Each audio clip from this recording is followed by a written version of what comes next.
Okay, this is my latest restoration. This is another Mingus Blooming Orange tree. It was given to me by Reverend Bill Rauscher.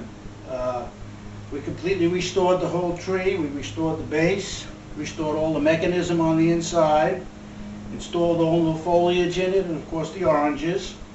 And this was built about 1960 by Leroy Mingus, I would assume.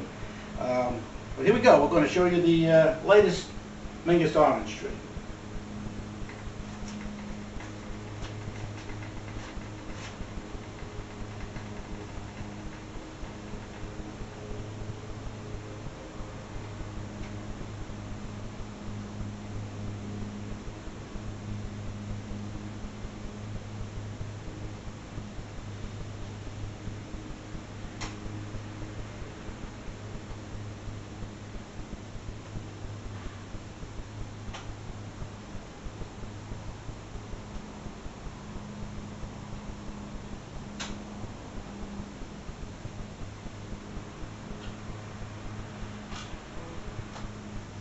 And there you have it, the Mingus Blooming Orange tree. Thank you.